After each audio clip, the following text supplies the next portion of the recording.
हम वहाँ पर हनुमान जी के मंदिर के पुजारी हैं। अच्छा।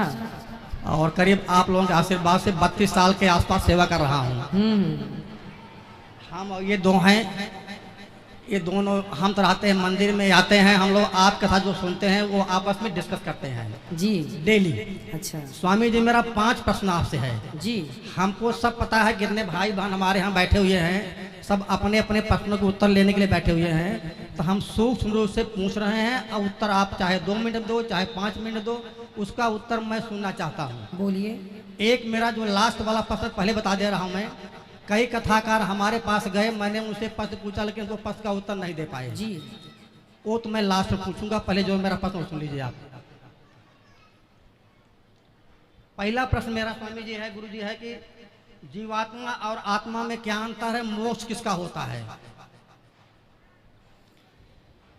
जीवात्मा और आत्मा दोनों पर्याय हैं। ठीक। लिखा है गोस्वामी तुलसीदास जी, ईश्वर अंश जीव अविनाशी।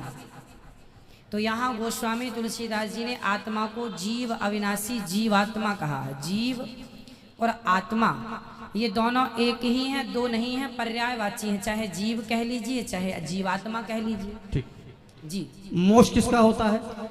मोक्ष जो होता है, मोक्ष का अधिकारी है मन। माया मरी न मन मरा, मर मर गया शरीर, आशा तृष्णा ना मरी, कह गए दास कबीर। तो जो हमारा मन है वही मोक्ष का अधिकारी है, क्योंकि आत्मा तो मोक्ष से और जन्म मृत्यु सबसे परे है। तो जो मन है, कहते हैं ना सब मर गया, शरीर बूढ़ा हो गया, मन बुढ़ा नहीं हुआ। ठीक। तो मन को ही सारा सुख दुख मिलना है। ठीक। स्वामी दूसरा प्रश्न मेरा है, मरने के बाद अपने कर्मानुसार, जैसा आप बता चुके हैं, जीव अन्य योनियों में चला जाता है। ठीक है। तो मेरे फिर पितर कैसे होते हैं? पितर ऐसे होते हैं कि जब हमारे पिता के पिता के पिता जो भी आज धरती पर नहीं है, वो जब यहाँ से मरकर जाते हैं तो सीधा पहले पितृलोक जाते हैं। वहाँ जाने के बाद, जैसे हमने बताया, 13 होने के बाद यमराज जी निर्णय लेते हैं कि अब आप पाप या पुण्य के अनुसार अब कहाँ जाएंगे, स्वर्ग जाएंगे, नरक जाएंगे या अन्य तमाम योनियों में जाएंगे। तो कुछ लोग तो अपने कर्मों के बस किसी भी योनि में चले गए। माना कि हमारे दादाजी परदादा जो भी हैं, कोई शेर बन गया, शेर के अनुसार। अब हमने उनके नाम से यहाँ पिंडदान दिया, गया जी में तर्पण किया, जहाँ भी किया, तो हुआ क्या, वो शेर की योनि में जहाँ है, यदि उन्हें कोई कष्ट है, भूखे मर रहे हैं या कोई कष्ट तकलीफ है, तो ये पिंडदान का पुण्य उनको उस योनि में प्राप्त होगा जहाँ वो है। किसी भी योनि, बंदर से लेकर चींटी से लेकर हाथी तक जहाँ है वो उन्हें, यदि वो मनुष्य बने हैं तो मनुष्य की योनि में उनको प्राप्त हो जाएगा, जहाँ है वहाँ मिलेगा। ठीक है। परंतु कुछ लोग ऐसे होते हैं, ट्रेन लेट होने से हमें स्टेशनों में एक वेटिंग रूम बनाया जाता है, वेटिंग हॉल बनाया जाता है, जहां ट्रेन लेट हो गई तो आप वेट कर सकते हैं। उसी प्रकार किसी व्यक्ति, हमारे पिता के पिता, किसी के पाप पुण्य का कोई निर्णय किसी कारण ना हो पाए तो वो पितृलोक में होते हैं, और हम यहाँ से यदि उनके लिए कुछ करते हैं तो उनका उद्धार हो जाता है। जैसे कुछ दिनों के लिए ईश्वर ने ये विधान भी रखा है, नचिकेता को ये बात यमराज जी ने बताई है। नचिकेता के संवाद में ये सब कुछ स्पष्ट है कि हमारे जाने के बाद ये जरूरी नहीं है कि मरने के तुरंत बाद हमारा पुनर्जन्म हो जाएगा, कहीं भी जरूरी नहीं है। हो सकता है 2 साल तक ना हो सकता है 10 साल तक ना हो, और हो सकता है 100 साल तक हम वेटिंग रूम में इंतजार करें अपने नंबर का।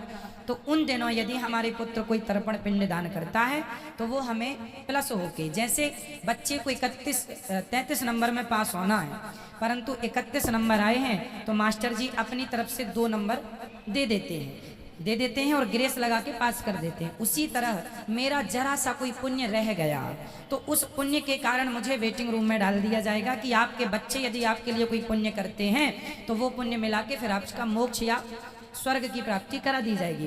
तो उस इंतजार में हम पितृलोक में रहते हैं। हम बच्चों को कहते हैं पुण्य करो, हमारे नाम से कुछ करो, जब नहीं करते तो वही पितृ फिर नाराज होके उन पर फिर गलत प्रभाव छोड़ने लगते हैं, उसी को पितृ दोष कहते हैं। अगर कोई वेटिंग लिस्ट में ना हुआ हो तो फिर बता चुका मैं कि वो शेर बन गया होगा तो उसको रूप में प्राप्त हो जाएगा वो। तो उसके निमित्त भाव कथा सुनने से क्या फल मिलेगा फिर? किसको?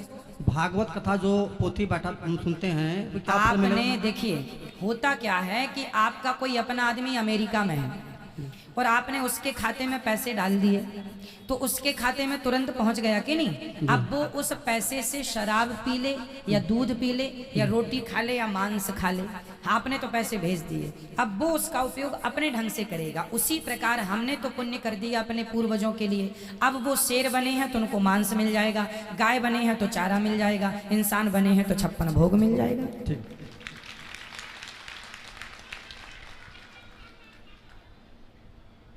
स्वामी जी मेरा ये अंतिम प्रश्न यह है आपसे जी कि आपने भी कई बार बता चुका है, हमने भी कई और संतों सुन चुके हैं और थोड़ा सा जानते भी हैं कि जो हम कर्म पिछले जन्म में किए हैं, ठीक है, वहाँ हम भोग रहे हैं। हाँ, अच्छा किए हैं तो बुरा किए तो भोग रहे हैं। जब मेरा कर्म पिछले जन्म का समाप्त हो जाएगा तो हमारी जीवन यात्रा से खत्म हो जाएगी, ठीक है, तो हम यहाँ कर क्या रहे हैं, ये प्रश्न मेरा है। हाँ हाँ, आपका प्रश्न बहुत उचित।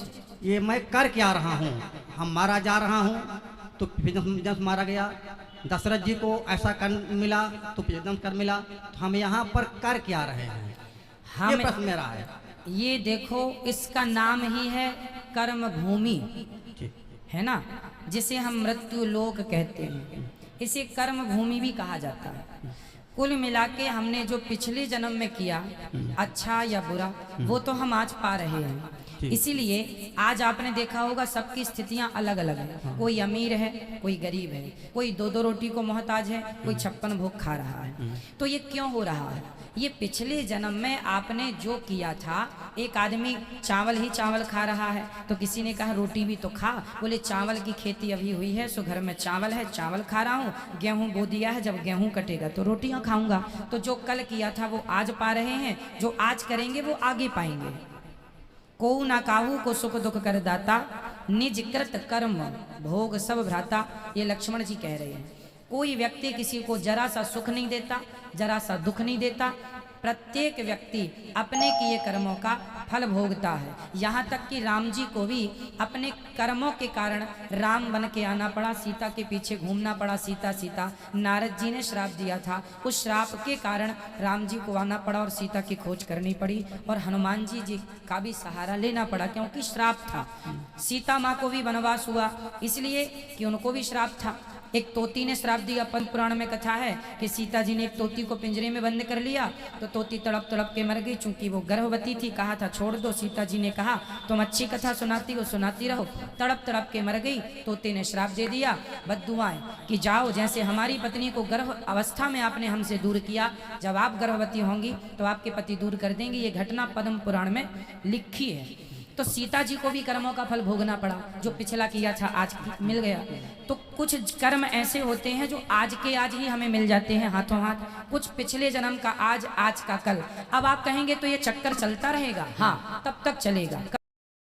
कबीर जी कह रहे हैं, चलती चक्की देख कर दिया कबीरा रोए, दो पाटन के बीच में साबुत बचा न कोए। पुनरपि, आद्य शंकराचार्य जी कह रहे हैं, पुनरपि जननम पुनरपि मरणम पुनरपि जननी जठरे शयनम। ये जन्म मृत्यु चल रहा, सब पिस रहे हैं। बोले कैसे बचेगा, बोले भज गोविंदम गोविंदम भज मूढ़ मते। यदि कोई भगवान की शरण में चला गया तो वो जन्म और मृत्यु के चक्कर से बच जाएगा। इसलिए कथाएं, कीर्तन, भगवान की शरणागति। जब कबीरदास जी रोने लगे, चलती चक्की देख कर दिया कबीरा रोए, रोने लगे तो उनके पुत्र ने पूछा, कमाल, कबीरदास जी के पुत्र का नाम था कमाल, पिताजी आप क्यों रो रहे हैं?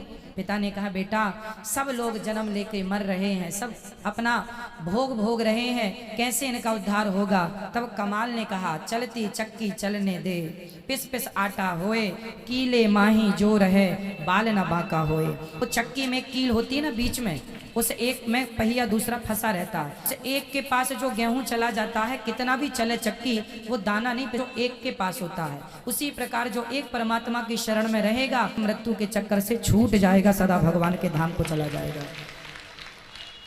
स्वामी जी, संतुष्टि हमको नहीं हुई, हम कर क्या रहे हैं? आपने सीता जी को उदाहरण दे दिया, ठीक है, सीता जी ने ऐसा गलत काम किया, उनको भोगना पड़ा, ठीक है, गलत काम किया उनको भोगना पड़ा, ठीक है।